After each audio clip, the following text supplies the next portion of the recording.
What it do, peeps? Sheryl Swoopes is been missing. Sheryl Swoopes is MIA. They got a APB out for Sheryl Swoopes. If you see Sheryl Swoopes, she did a lot of talking a few months ago about the Indiana Fever, the locker room environment, how people didn't want to play there, how people wanted to. Sheryl Swoopes really got it wrong this time. With firm confidence and a strong voice, she predicted Caitlin Clark, and the Indiana Fever wouldn't stand a chance at attracting top-tier free agents.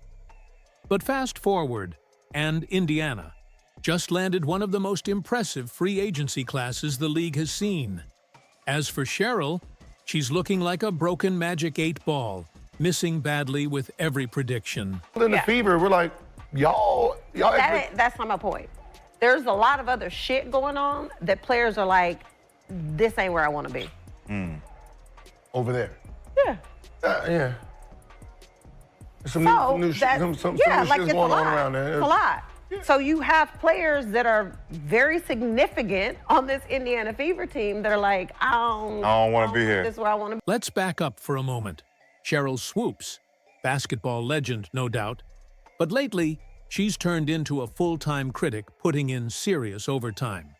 Despite her experience, she loudly insisted the Fever wouldn't draw elite talent because of supposed locker room drama. But now the deals are done, the talent's in, and Indiana looks like a rising powerhouse. Meanwhile, Sheryl's stuck on the sidelines, likely preparing her next misfire. Stephanie White came in and said, okay, hold up. Let me go to Indeed.com and Indeed get some free agents to come in here that want to play, that are accomplished, seasoned veterans. She did all that. Sheryl's been nowhere to been found. Sheryl got a lot of crow to eat, folks. Sheryl could be choking on crow right now. She need that Heimlich maneuver. If you see Sheryl Swoopes, tell her it's okay to come out and talk and say, man, you was wrong. You can just picture Sheryl scrolling her phone in disbelief, like, wait, they chose Indiana? But yes, Natasha Howard, Dewana Bonner, Sophie, Cunningham, and even Asia Wilson's close friend, Sydney Colson, all joined the Fever. Indiana didn't just win free agency, they dominated it. And when Colson was asked why she signed with Indiana, let's hit play on that clip. Talked to Sydney Colson today about her signing with Indiana. She said that Kelsey Mitchell was actually the first person she hit up because they built a bond here, playing AU for the last 3 years. She said she heard some good things about Caitlin Clark from her Aces teammate Kate Martin as well, so that made the decision easy. Exactly. Colson said she wanted to play with Kelsey Mitchell, her longtime friend, and rising star Caitlin Clark, the very two Sheryl Swoopes dismissed just months ago. And here's the kicker. This is the same Sheryl who said Clark would need years to adjust to the WNBA. Years? Clark is already casually dropping 40-point games, while Swoopes' predictions are aging worse than unrefrigerated milk. WNBA MVPs in your career, would you consider each of those 3 seasons as dominant seasons for yourself? No. I can't.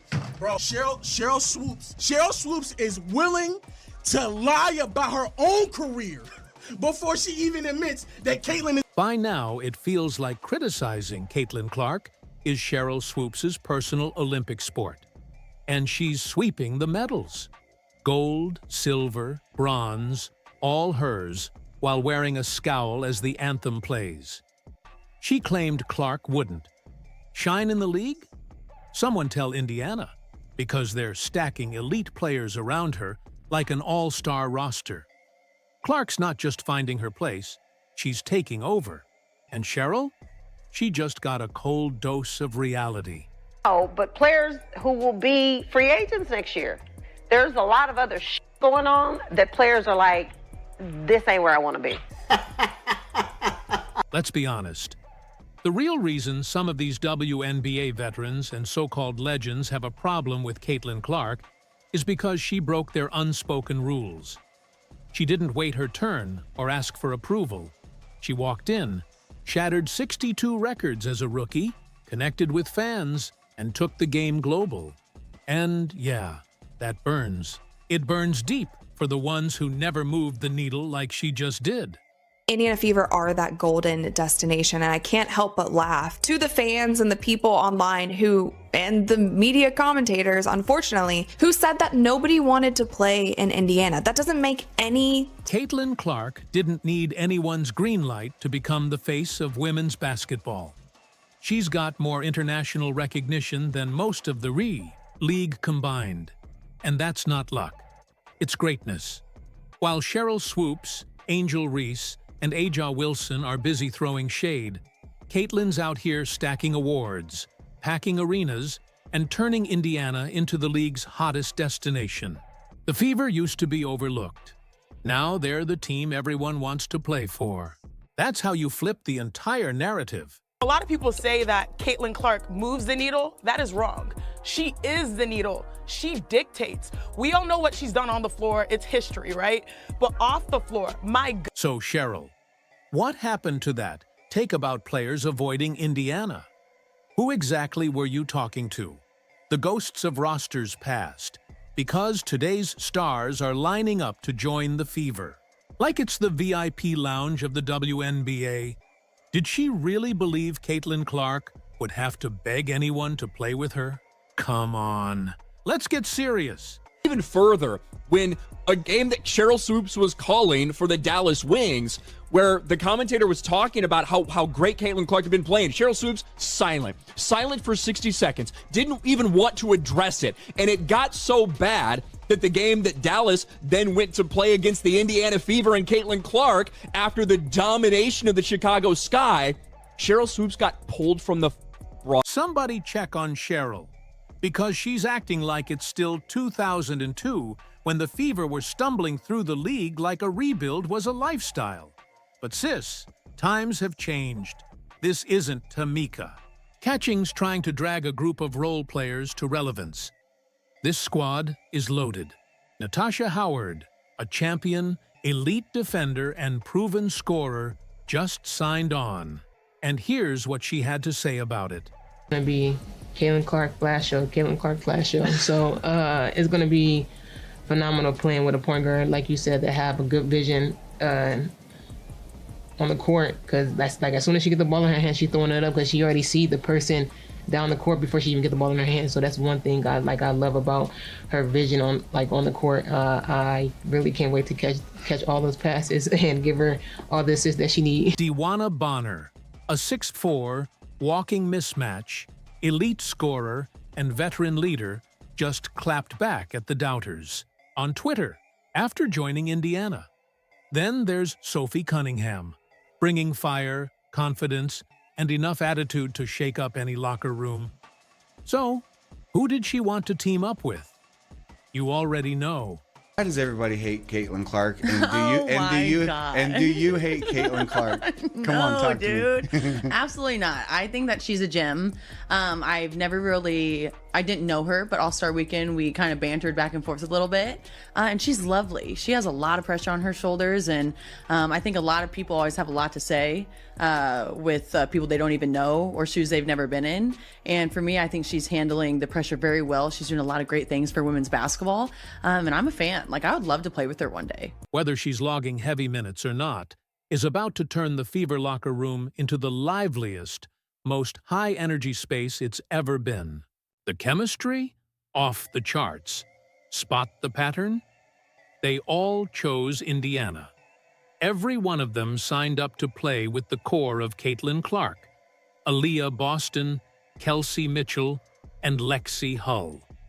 While Sheryl Swoopes is busy cooking up her next out-of-touch hot take, the Fever are building a legit dynasty. Maybe someone should hand Sheryl a pair of glasses, because she might be watching the wrong team. Maybe she meant the Aces, Sky, or Sun, since those squads are falling apart. Meanwhile, the Fever aren't just arriving, they're taking over. That I'm very excited, and I really agree with a lot of the moves the Indiana Fever have made. There's not been one trade or pickup that the Indiana Fever have made that I have not been on board with. I'm on board with every single one. And I just want to say the fact that the Indiana Fever have gone out and got these great players like a Natasha Howard, like a Dewana Bonner, like a Sophie Cunningham, the fact that they've gone out and got these great players shows that they believe Caitlin Clark is great right now. They are on board with the Caitlin Clark vision, and it just makes me happy because they're not treating Caitlin Clark like a rookie who is gonna be good in 10 years. No, they're treating her like a superstar who is good right. Sheryl Swoopes really thought she was about to drop some deep wisdom on the Gills Arena podcast.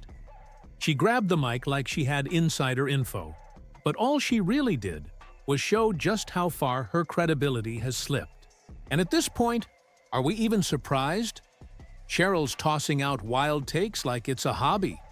If there were a Hall of Fame for bad opinions, she'd be a unanimous first ballot selection without question. You know, I love talking about Caitlin Clark on this show, and she participated in some kind of LPGA Pro-Am, drew monster crowds. There's pictures of just like everybody trying to get an autograph with Caitlin Clark. Outrageous critiques, media chaos, and non-stop headlines. Caitlin Clark has been at the heart of controversy for months. Then came the shocker. Clark signed a headline-grabbing deal with the LPGA, putting her WNBA legacy under the microscope and sparking new debates over loyalty, ambition, and fame. The move left fans stunned and critics scrambling. One more keep it up. Caitlin, great to meet you. Looking forward to the afternoon together. Okay, go. Come on. Hug it out. Squeeze them close together. We'll get one right here, please. Tossing out wild takes like it's a hobby. If there were a Hall of Fame for bad opinions, she'd be a unanimous first ballot selection without question. Interview 13. Outrageous critiques, media chaos, and non-stop headlines. Caitlin Clark has been at the heart of controversy for months. Then came the shocker. Clark signed a headline-grabbing deal with the LPGA, putting her WNBA legacy under the microscope and sparking new debates over loyalty, ambition, and fame. The move left fans stunned and critics scrambling.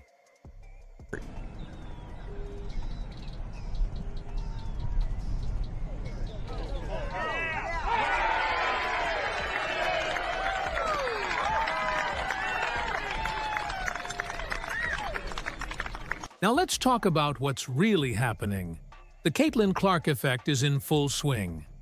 After turning in what might be the best rookie season in WNBA history, she stunned everyone by crossing over into women's golf, where she's now being hyped as the next phenom. So how did she conquer 2 sports in 8 months? And why are some calling it a betrayal? Let's rewind. When Caitlin declared for the WNBA draft, ticket sales shot up over 90%. She dropped 19 points a game, scored at least 13 in 29 out of 36 contests, and shattered records, over 100 threes and 300 assists, a first in league history. Her games turned into fan pilgrimages. Meanwhile, Angel Reese was also making history with 20 rebound games and a double-double in the All-Star game. But while Clark boosted attendance, viewership, and energy, the WNBA failed to market her as the league's face. So now, she's turning to golf. Her debut at the LPGA's Pelican Pro-Am with Nelly Korda drew bigger crowds than some championship rounds.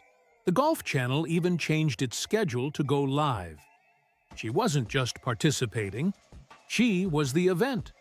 Her early morning tee shot and long-range putt had fans buzzing. Endorsements from Gainbridge and a Leadership Summit appearance confirmed. This wasn't just for fun.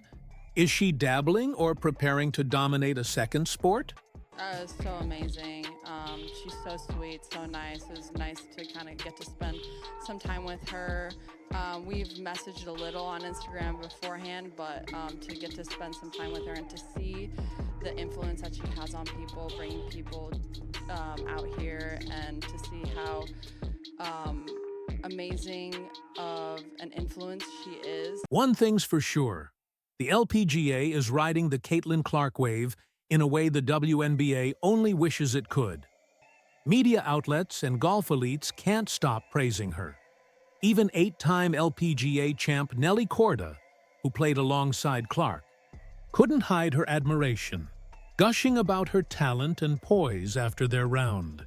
Thank you. I can't wait to give this to my girlfriend. You don't have a girlfriend, Mike. The praise didn't stop with Nelly Korda. LPGA Commissioner Jay Monahan was just as impressed, calling Caitlin Clark's performance incredible and applauding her energy for the game. But Clark's appearance on the course didn't just bring excitement. It brought tension. Her rising influence is starting to eclipse veteran players in yet another sport. Is Caitlin Clark becoming the crossover sensation golf never saw coming? Or is this proof that women's sports are evolving faster than their leagues can handle? One thing is clear, Clark isn't slowing down, yet not everyone is celebrating. While Korda and Monahan praised her ability to unite fans, sources in the WNBA are reportedly frustrated by her crossover appeal. The LPGA's full-on marketing push has left some in the WNBA feeling sidelined. Insiders say officials are not just annoyed by LPGA's success, but also by their own failure to fully embrace Clark's star power. Social media exploded with clips of her swing. Reporters from both basketball and golf flocked to cover her. Legendary host Annika Sorenstam summed it up perfectly. Clark is shifting the landscape. Even though some question her commitment to golf, turns out she's been playing since childhood. After teeing off with major champ Zach Johnson at the Itaikifi 2023 John Deere Classic, her showing at Pelican Golf Club proved she's not just dabbling.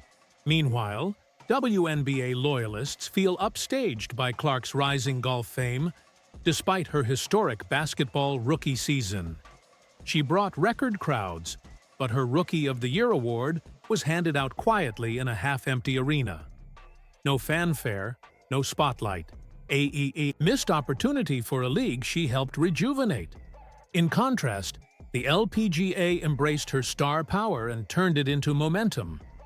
Ironically, Clark's success should have been a shared victory across women's sports.